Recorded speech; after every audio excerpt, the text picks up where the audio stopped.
A year ago, a drive from the east to the west side of Madison would take you almost twice as long as it does right now. The flex lanes on the Beltline are the reason, but how exactly do they work? Susan Simon takes us inside Wisconsin's traffic nerve center to find out. Rush hour in Madison has been a maddening experience for decades. Over 130,000 cars traverse the Beltline every day. So DOT engineers decided to flex their options, turning the shoulder into a fourth lane to release the pressure. It's a move being seen in many large cities. The flex lane is the first in Wisconsin. There aren't any others in Wisconsin. The DOT opened the flex lanes July 13th. In less than a year, they've cut commute times in half and reduced the number of accidents. But speeding remains a concern. We do notice that speeds in the flex lane are higher than they are in the other three lanes. The flex lane is the no truck lane, so there aren't any trucks in that lane. A green arrow tells drivers you can drive in the flex lane. A red X means the lane is closed, and a yellow X warns you the flex lane is ending soon. The flex lane runs for 10 miles from the I-3990 interchange to just east of Whitney Way. It opens when congestion on the Beltline starts to build, so you may be wondering who's watching that and who makes that call. The flex lanes are monitored 24 hours a day and operated remotely from Milwaukee.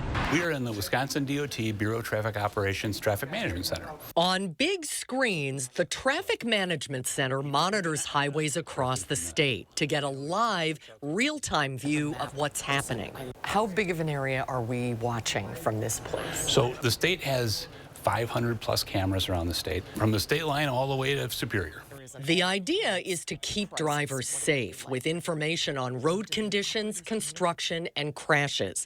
If there's an incident on any highway, it shows up here as a green, yellow, or red alert. The Wisconsin State Patrol's dispatch also sits in this room. And when we have an incident on camera, it's great that we can share that video directly with the trooper in the field before they arrive so they can see what they're coming into. What do you not do from here? We do not enforce the law here. We don't have the ability to ticket somebody from the control room. We get asked that question a lot. You know, if we do see egregious violations of the law, a drunk driver perhaps or aggressive drivers, we can call that into law enforcement if we observe it on camera.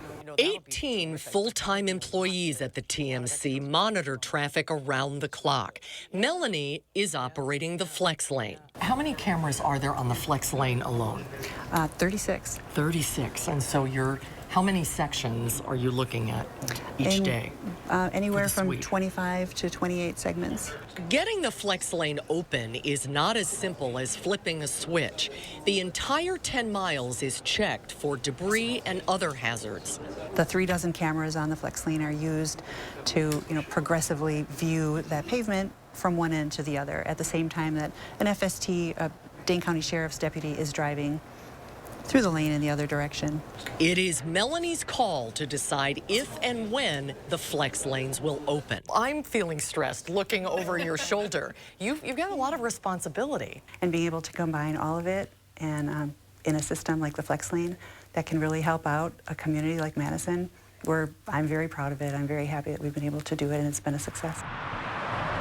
That's Susan Simon reporting. In 2019, the average time it would take you to drive from Verona Road to the interstate was 24 minutes, according to the DOT. So since the flex lanes, it takes 12 minutes. That's a 50% reduction in travel time. If you drive that stretch twice a day during peak times, it saves 24 minutes per day, which is 2 hours per week. That's not too bad. We have more information on the TMC and the flex lanes at channel3000.com.